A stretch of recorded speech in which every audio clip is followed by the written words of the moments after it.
Source of authority. Old religion. Authority came from sacred texts, priests, shamans, and oral traditions.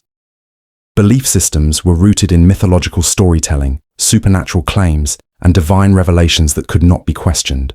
Example: the Bible, Quran, Vedas, and oral traditions of tribal religions.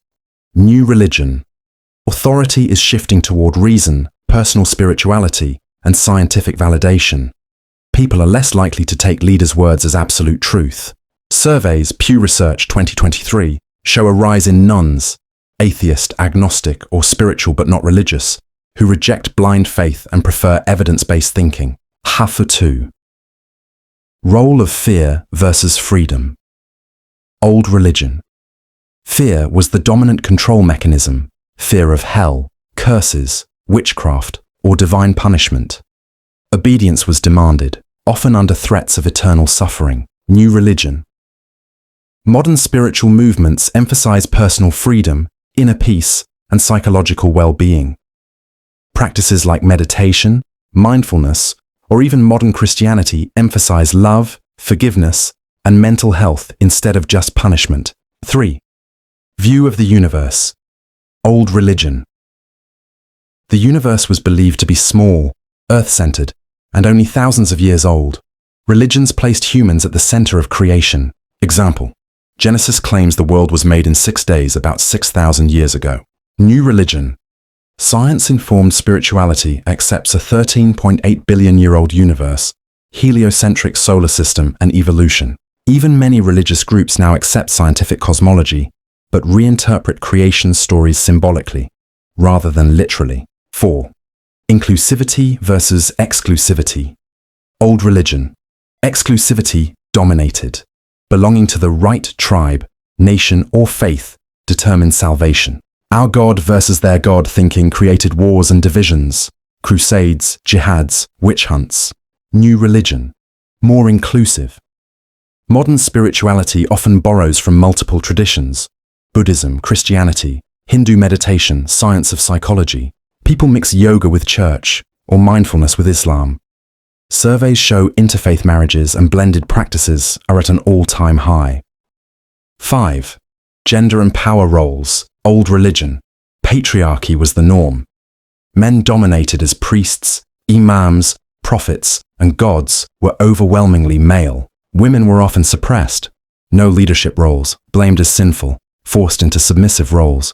New religion. Women and LGBTQ+ individuals increasingly take leadership positions in churches, temples, and spiritual communities. Data. In the US, 60% of Protestant congregations now allow female pastors. Barna Group 2022. Equality is slowly being normalized. 6.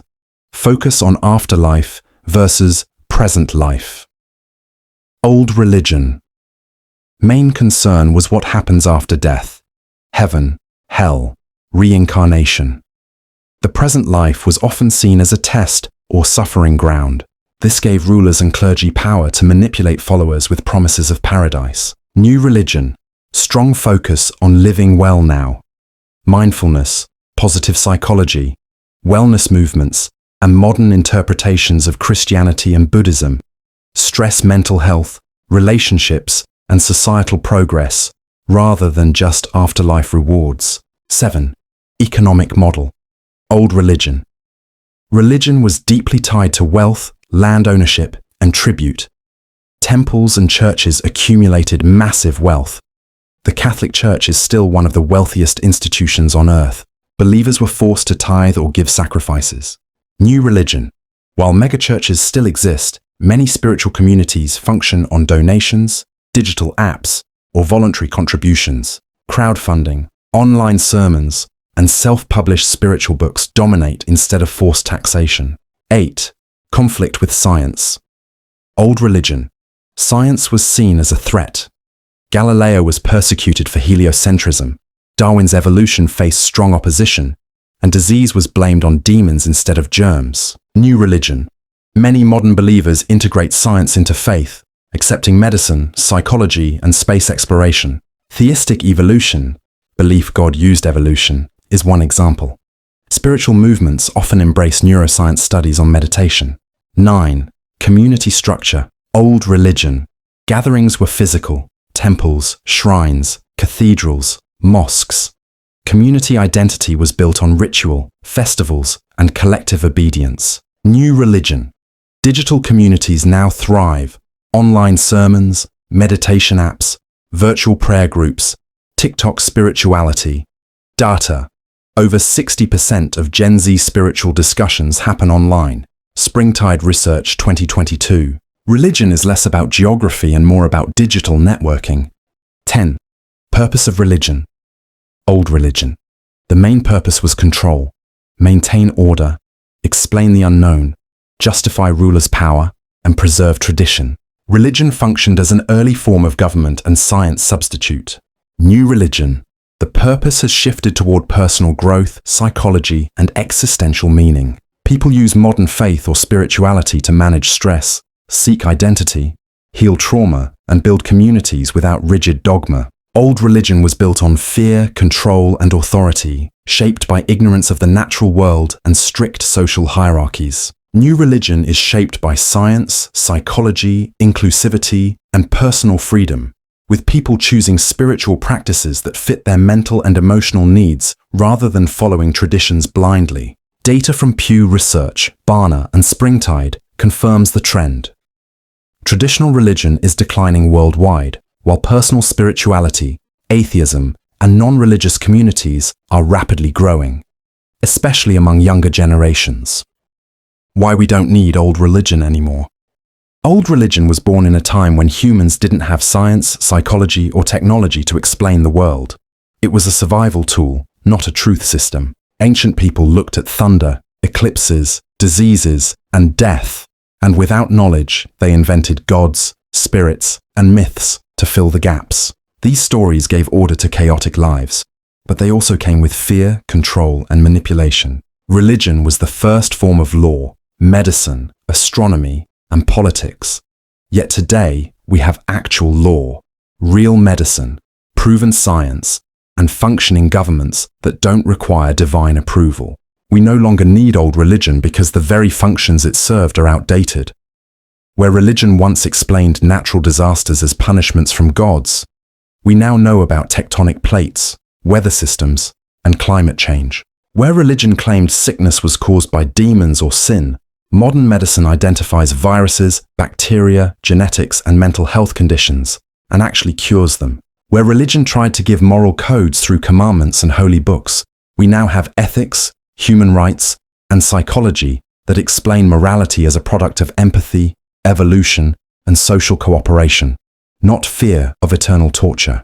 Old religion also thrives on exclusivity. Our God versus their God, saved versus damned, fueling centuries of wars, persecution, and division. In a global, interconnected world, this tribal mindset is toxic. Humanity needs unity, not division based on myths written thousands of years ago by people who didn't even know the Earth orbits the Sun. On a personal level, religion often taught us to deny our humanity, our sexuality, our doubts, our curiosity, branding natural desires as sins. It conditioned people to seek reward after death, instead of building a meaningful, fulfilling life now. Modern spirituality and science encourage the opposite.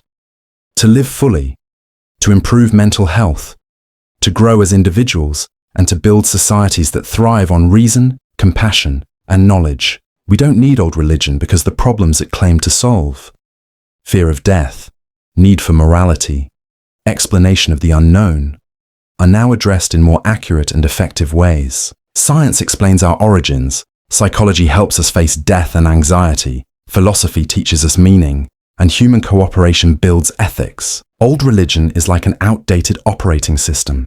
It may have been useful in the past, but keeping it now only slows down human progress. In short, we no longer need old religion because it belongs to an age of ignorance, fear, and blind obedience. Humanity has evolved. We now stand in an era where knowledge, logic, and compassion can guide us better than ancient texts ever could. The future of meaning, morality, and community doesn't depend on old myths. It depends on truth, reason, and our shared humanity. How old religion turns kids into something they were never meant to be. Old religion does not raise children to be creative, independent thinkers. It turns them into programmed followers.